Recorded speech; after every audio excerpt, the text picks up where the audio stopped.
प्यारे बच्चों, आज तुम लोगों को एक ऐसा पाठ पढ़ाने जा रहा हूँ जो तुम लोग साइंस में भी पढ़ते हो। इन्वायरमेंट यानी पर्यावरणम, हिंदी में पर्यावरण और संस्कृत में पर्यावरण कहते हैं। ये तुम सब जानते हो कि हमारा वातावरण पर्यावरण के कारण ही चारों तरफ प्रदूषित होती रहती है। ये हमारे पूरे संसार में प्रकृति का देन है। प्रकृति ने सभी वस्तुएं प्रदान की है, लेकिन इसको हम लोग प्रदूषित करते हैं। मानव जीव जंतुओं के आगमन है।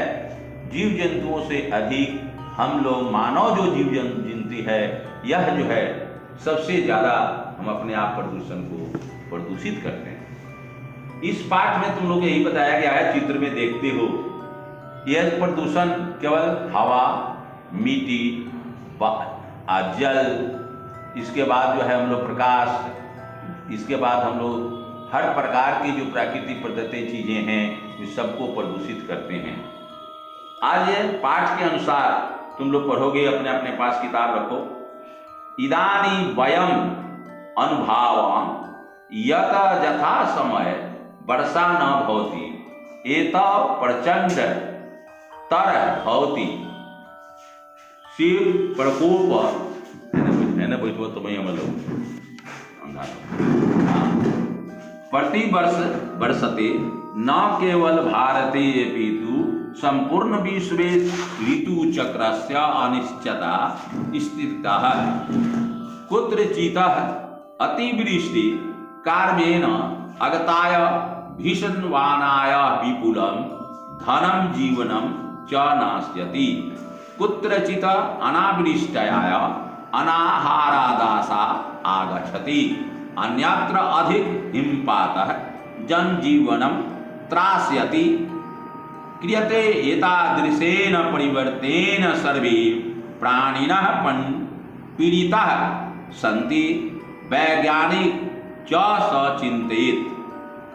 अब हम महसूस करते हैं कि यथा समय वर्षा नहीं होती है, गर्मी भयंकर होती है, ठंड का प्रकोप प्रतिवर्ष बढ़ता है। न केवल भारत अपितु संपूर्ण विश्व में मौसम के चक्र की स्थिति अनिश्चित है।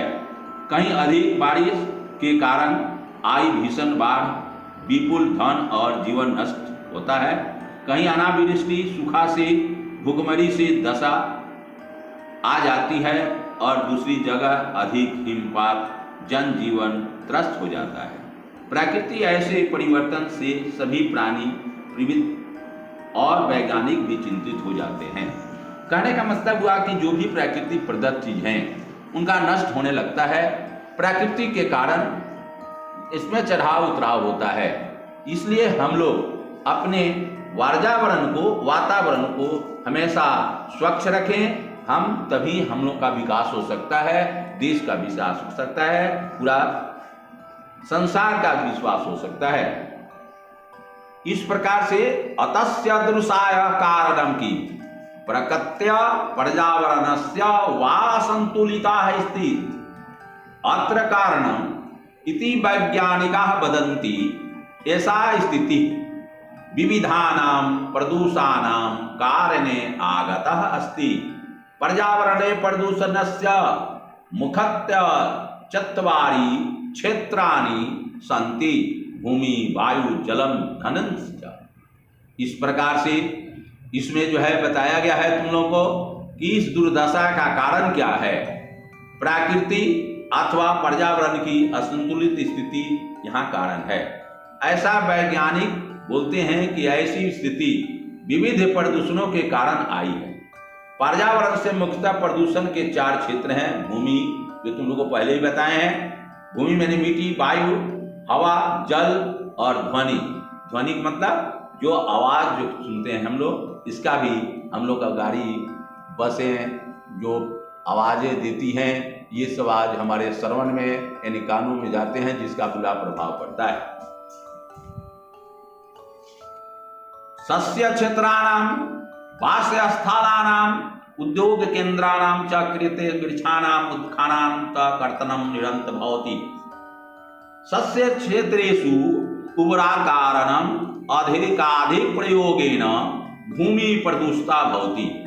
अधिकानि पर्णावस्त्राणि सानिका त्रस्तानि दीनां परीक्षोणामि धरा प्रदूषिता भवति।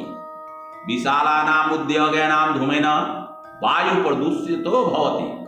वायुमंडले प्रक्षेपास्त्रादीनां विस्फोटकाटानां च परीक्षाणानाम् अपि वायु प्रदूषणं भवति।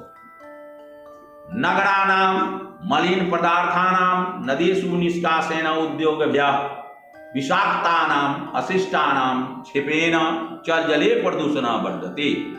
उद्योग कार्यतानां यात्राणां द्रुतगतीनां यानानां च उच्च ध्वनि प्रकाशे अप्रदूषति भवति जनजीवने शांति च नश्यति। कहने का मतलब हुआ कि देखो, ये तुम लोग भी जानते हो, हमारे यहाँ वृक्षों की कमी हो जाती है। जो अधिक वृक्षों के काटने से वृक्ष की संख्या कम हो जाती है, जिससे हमारा वातावरण दूषित हो जाता है, वायु हमारी प्रदूषित हो जाता है।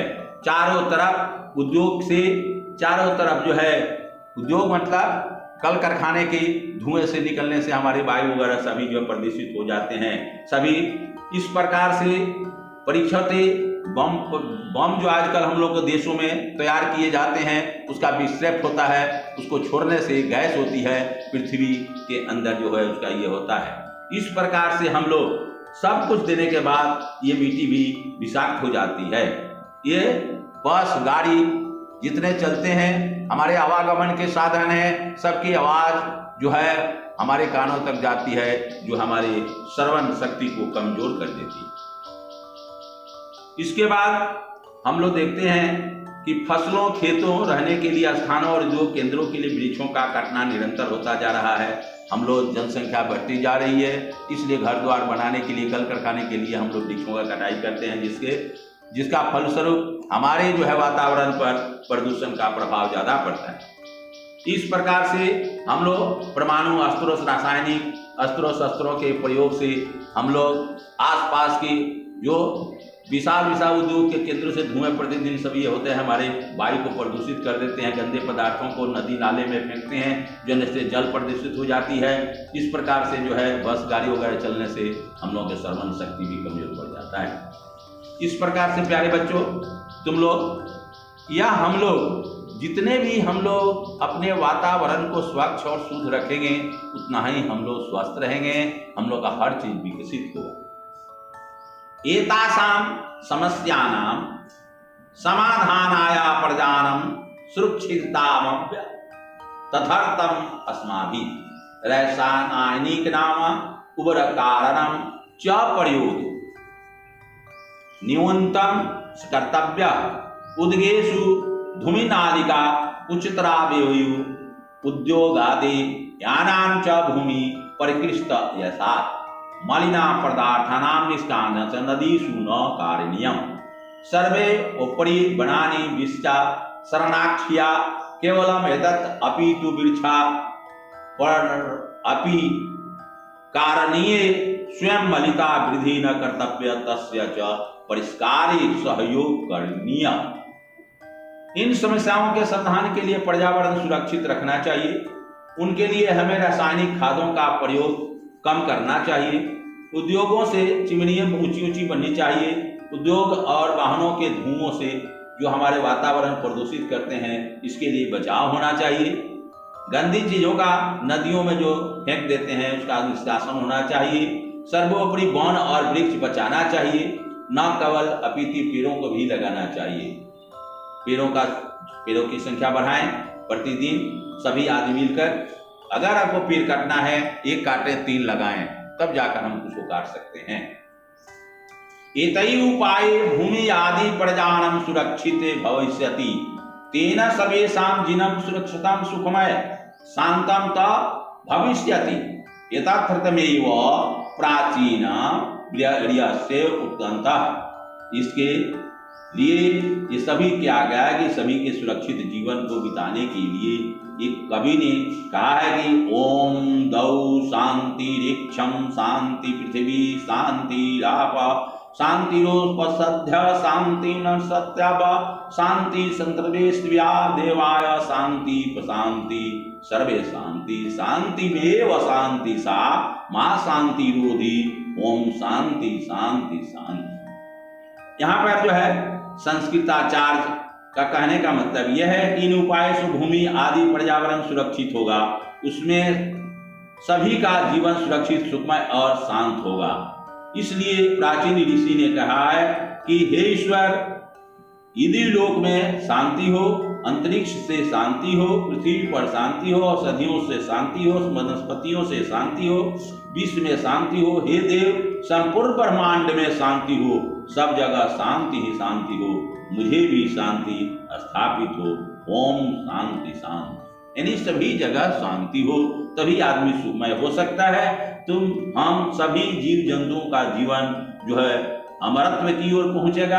हम लोग हर चीजों को सुख संपत्ति पाएंगे, जीवन का आनंद लेंगे। कब? जब हमारा पर्यावरण सही रहेगा, स्वच्छ रहेगा, साफ सुथरा रहेगा तब। इसलिए हम लोग इसे किसी प्रकार से गंदा ना करें, इसका जो है हमें हमेशा ध्यान रखना चाहिए। धन्यवाद।